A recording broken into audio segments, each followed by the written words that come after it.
여기가 개발이 될 줄 알았는데 이렇게 약간 이동이 돼갖고 내 땅이 빠졌어. 그러면 여기가 개발이 되니까 내 땅은 좋은 거지 뭐.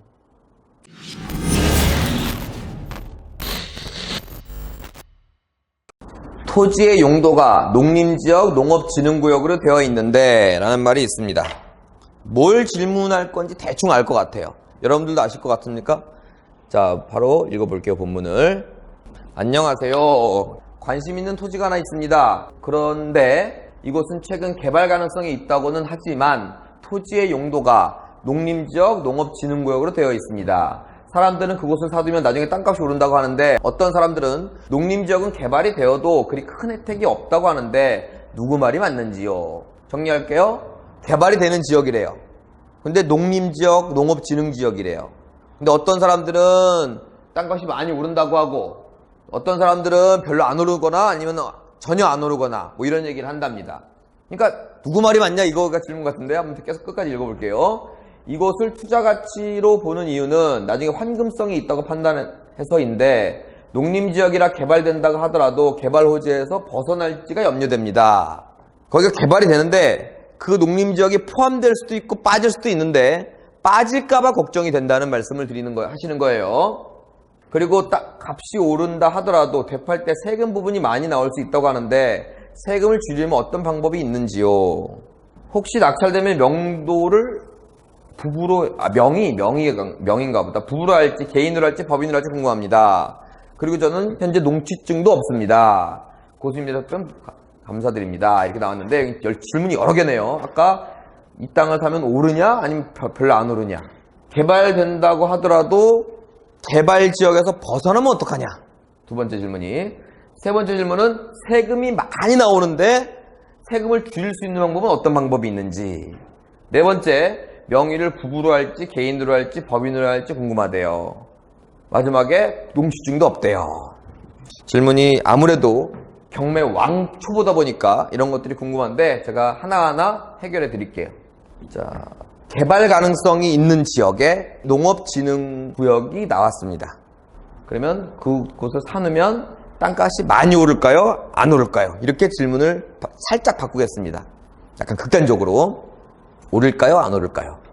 농업진흥구역이든 뭐든 간에 그 부동산이 개발 안에 포함됐고 그 개발이 보통 국가에서 하는 개발 아니겠습니까? 그럼 보통은 수용 방식으로 끝납니다. 무슨 얘기냐면 그 땅을 국가에서 산다는 얘기입니다. 그러면 농업진흥구역은 농업진흥구역 값을 줄 테고 그거보다 더 좋은 지역이나 구역은 그 더 좋은 가격을 줄 겁니다. 따라서 시세만 잘 파악하고 뭐 농림지역이라 시세가 뭐 관리지역이랑 비교해 볼게요. 관리지역보다 싸죠. 똑같을 수는 절대 없습니다. 이렇게 싼데 시세껏 샀다면 내가 1년 후에 보상이 나왔다 2년 후에 보상이 나왔다 하면 1년 후에 그 가격을 주는 겁니다. 아시겠습니까? 그러면 남는 게 있겠어요? 이 사람들은 파는 사람들도 개발된다고 알고 있을 겁니다. 당연히 소유자들은. 그러면 나름 그 거품을 관리지역이든 농림지역이든 그 거품이 있는 거를 여러분들이 인정하고 사셔야 된다는 얘기입니다. 이건 경매물건도 마찬가지입니다. 경매물건 조사로 가면 거기가 개발된다는 걸 그 주변 사람들이 다 알고 있기 때문에 이상하게도 개발이 되지 않았는데도 불구하고 가격은 거품이 이렇게 껴 있습니다. 그럼 거기서 경매물건은 좀 싸게 사는 거지 뭐 그 거품을 아예 빼고 거기서도 싸게 살 수 있다 이런 건 아닙니다. 인정하셔야 된다는 얘기예요. 하지만 보상 차원에서 간다면 얘는 얘 가격을 줄 테고 얘는 얘 가격을 줄 겁니다. 따라서 그리 크게 남는 게 없겠죠. 저는 좀 불만인 게 농업진흥구역에는 건물을 지을 수가 없습니다. 그런데 국가는 그걸 수용해서 거기다 아파트도 짓고 상가도 짓고 다 해요. 그렇다는 얘기는 국가가 개발이 안 되는 땅을 싸게 사서 좋은 땅으로 바꿔갖고 거기다 빌딩이니 뭐니 올린다는 얘기입니다.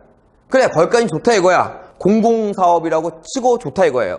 그럼 거기에는 많은 수익이 발생합니다.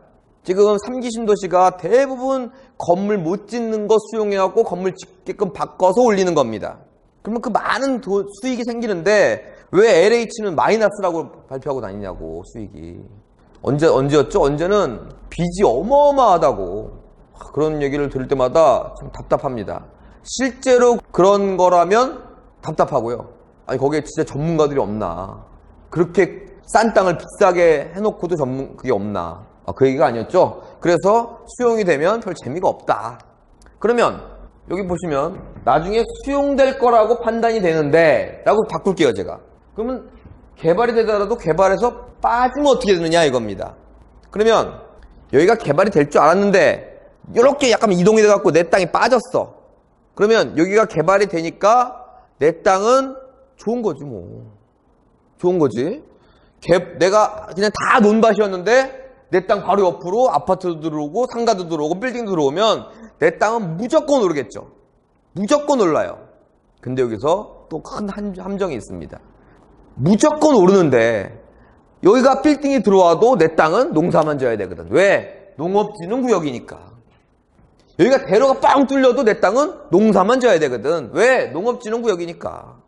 국가나 푸는 거지 내 땅은 풀어주지 않거든. 그래서 여러분들 큰 대로에 옛날에 지축, 삼송 요 동네 많았어. 큰 대로가 있는데 여기다가 가든을 짓든 상가를 짓든 빌딩을 짓든 이래야 될 큰 대로인데 난, 분재, 다육이 이런 게 쫙 있는 동네들이 있어요. 아마 한 번은 보였을 거야. 주말 되면 거기서 막 다육식물 사오고 분재 사오고 대로변인데 그게 뭐예요? 건물을 못 짓게 하기 때문에 농사를 밖에 못 짓게 하기 때문에 그 중에 그래도 제일 수익이 나는 게 농사에서 바로 파는 거 아니겠습니까? 그래서 거기에 난이니 분재니 다육이니 그런 것들이 있다면 여러분들 의심하셔야 됩니다. 그렇다는 이야기는 결론적으로 오르긴 오르는데 그 폭이 굉장히 적다는 얘기죠. 건물을 지을 수 있는 땅이다. 그러면 그건 이만큼 오르고 건물을 지을 수 없는 땅이다. 그럼 요만큼 오른다는 얘기입니다. 그래서 여기 일산이니까 킨텍스니 뭐 많이 한류월드니 뭐 이렇게 막 들어오고 있죠. 저기도 다 농림이었어요. 다 농림이었다는 얘기는 그 인근에도 농림이라는 얘기죠. 인근은 1,000만 원, 2,000만 원씩 가는데 농림 100만 원 갑니다. 100만 원. 하나의 예로 들어드린 겁니다. 자, 그리고 값이 오른다 하더라도 세금 부분이 많이 나올 수 있는데 주주는 어떻게 하는지. 값이 오른다고 하더라도 많이 내세요 그냥 세금. 제가 이런 표현 많이 쓰죠. 대한민국에서 또는 저한테 배운 사람 중에 가장 세금을 많이 내는 사람이 되라. 양도세는 많이 나오면 많이 내고 적게 나오면 적게 냅니다. 그렇기 때문에 나는 적게 내야지 라고 하면 많이 안 남겠다 이런 얘기예요. 나는 많이 내야지 그러면 많이 남는다는 이야기고요. 그래서 기본적인 이 생각은 아예 버리십시오. 아예 버리세요.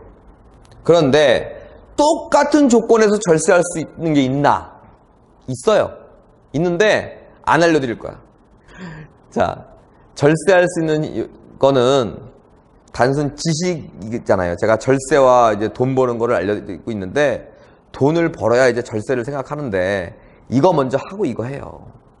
이거 하면 여러분들도 내가 말 안 해도 세무사니 회계사니 찾아다닐 거야. 그러면서 요만큼 줄이는 방법이 있어요. 그건 뭐 제일 대표적으로 여기 땅이 개발이 됐는데 내가 요 땅에 있어. 근데 여기 있는 사람들이 반은 강제로 수용된 거잖아요. 그럼 농사 짓는 땅이 없어진 거잖아. 먹고 살기가 힘들잖아요. 그럼 이 사람들이 빨리 가서 농지를 사면 이 사람의 혜택을 줍니다. 세금 혜택을. 그래서 이 인근이 조금 오르는 경향도 또 있는 거예요. 뭐 그냥 하나의 예를 들어드린 건데 그런 식으로 절세할 수 있는 방법은 있으나 그거는 세무서만 한번 찾아가면 바로 알 수 있는 겁니다. 그런데 기본적인 건 뭐라고요? 나는 누구보다도 세금을 많이 내야 되겠다. 근데 이제 긍정적인 건 이런 건 있어요. 값이 오른다고 하더라도 얼마나 기분 좋은 얘기야. 여기까지 끊겠습니다. 값이 많이 올라서 나는 많이 내겠습니다. 이렇게 바꾸시면 됩니다. 자, 명의를 부부로 할지 본인으로 할지 개인이라는 건 아니면 법인으로 할지 궁금합니다. 일단 법인은 뺄게요. 법인은 안 됩니다. 농지는. 부부로 할지 개인으로 할지 이것도 뭐 크게 많이 오른다면 큰 차이는 없을 텐데 굳이 이제 세금 쪽만 얘기하자면 명의는 좀 많이 잘라놓는 게 좋아요. 그렇지만 관리하기가 불편하다면 그냥 개인으로 하시면 될 것 같아요. 자, 그리고 마지막으로 농취증도 없습니다. 농취증은 다 없어요. 네. 농취증은 다 없는 거예요. 농취증이라는 건 내가 그 땅을 산 목적이 뭐 개발인이 이런 걸로 사면 안 된다는 얘기입니다. 이 법인이 투자가 안 되는 것도 그 법인은 사업체지 않습니까? 농사를 짓는 데가 아니잖아요. 그래서 농사를 짓는 법인을 제외하고는 농지취득이 안 되는 겁니다. 그래서 내가 아무리 투기인이 샀다 할지라도 나는 농사 지려고 샀습니다 라고 약속을 해야 됩니다. 그게 농지취득 자격증명이에요. 나 이거 농사 지려고 샀어요 라고 해야 되지. 나 농사 안 질 거예요 라고 하면 취득이 안 됩니다. 다시 얘기해서 농지증이라는 건 농지를 사고 나서 받는 겁니다. 이해가시죠?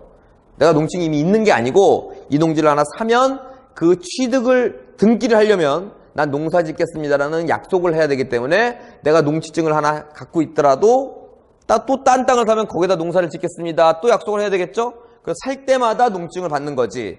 그래서 농지취득 자격증명은 필요해놓고 안 갖다 내면 몰수당한다 이런 얘기는 네가 없으면 못 받아 이게 아니라 그 약속을 하고 오란 얘기입니다. 이건 아무것도 아니죠. 아니 나는 농지가 있는데 그런 거 한 적 없는데 이런 분이 있어요 가끔. 그분은 아마도 법무사 같은 분들이 신경 안 쓰게끔 혼자 알아서 했을 겁니다.